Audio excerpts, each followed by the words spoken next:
What's up, ladies and gentlemen, and welcome to the first BMW M5, the E28. This is a 286 horsepower, straight 6, 3.5.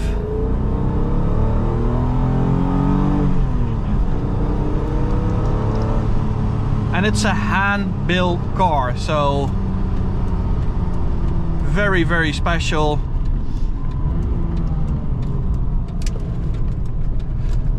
So the first thing you notice is that indirect steering. Let me get a screen recording going for you guys. Ooh, it sounds sweet. Wow. What a gorgeous sound. You can definitely feel the difference in weight compared to an E34, the successor to this car, which was about 1700 kilos. This is 1400 kilos. So that's a massive 300 kilo difference, and you can really tell it is so much more zippy. It really is a big difference. Like, first impression, I just drove an E34 and now I'm in this. This has much more of a M soul to it, even though it's of course less powerful and less direct, but there's more of a playful character in this car. So the E28, it was built in between 1985 and 1988, and then it was succeeded by the E34, and it was the fastest sedan in the world when it came out in 1985, with a top speed of 247. 0 to 100 in 6.1 seconds, and that can only be achieved if you nail this 5-speed on launch. And I just love the dials in front of me, classic BMW dials, and they sort of never changed up until like an E39. So I really, really like that.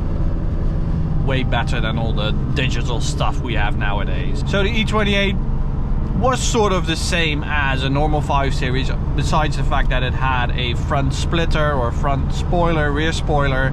It was a bit lower, but other than that, it really doesn't look like an M5. It's pretty inconspicuous, and that's something that definitely changed over the years. I mean, the new G90 M5 is such a monstrous thing to look at. Okay, there is our favorite traffic sign.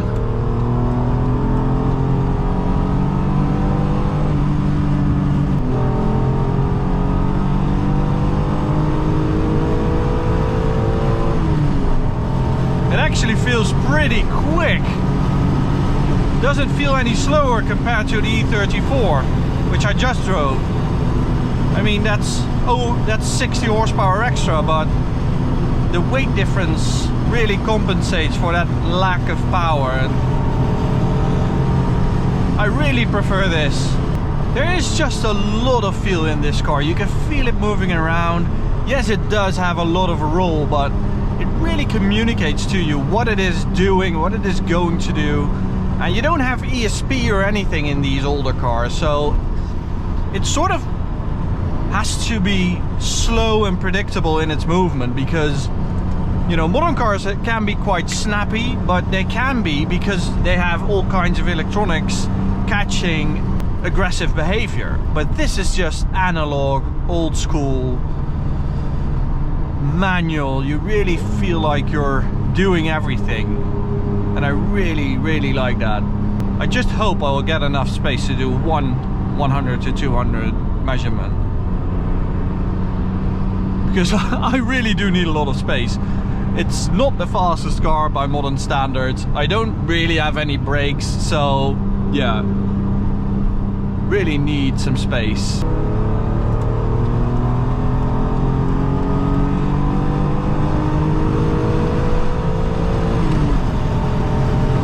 Come on! Let's do it!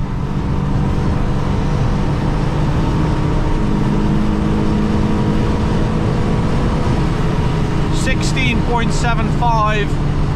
So it actually is a bit slower than the E34, because I did like a 14.5 second run in that car. But again, the energy of this car is a bit wilder.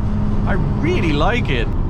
So we have some space behind us. Let's do a second gear.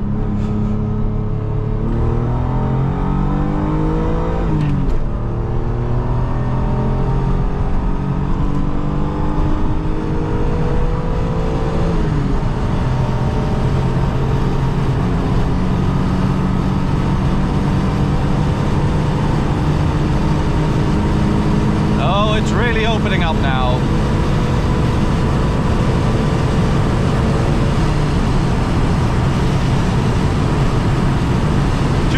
On the clock.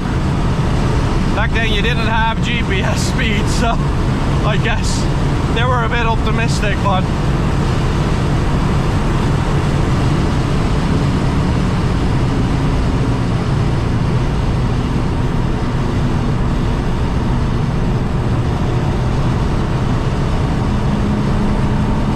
it really moves.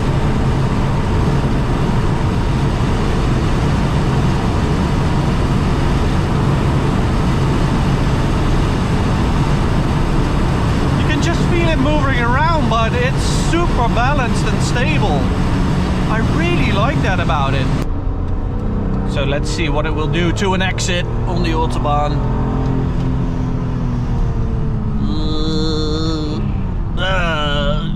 Gearbox isn't really liking that.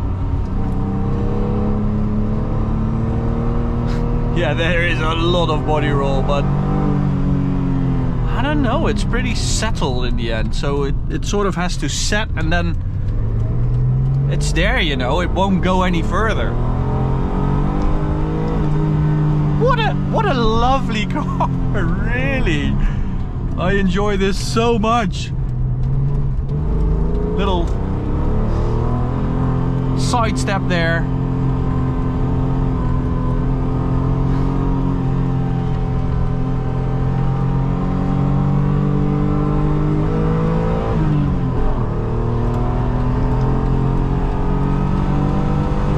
It just sings. The engine is perfect. Perfect. Don't go left.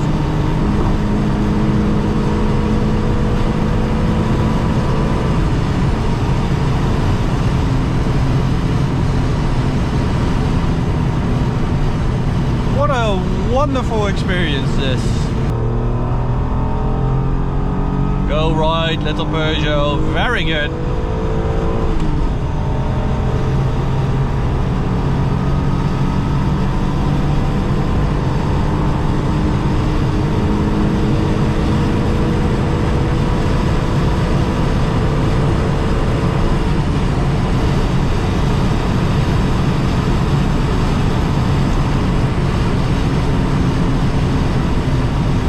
So that was it for the E28 M5, the first M5 ever made. Thank you guys for watching. Hope to see you at the next one. Go subscribe to the channel. Go check out this video or the POV reviews playlist. Bye guys.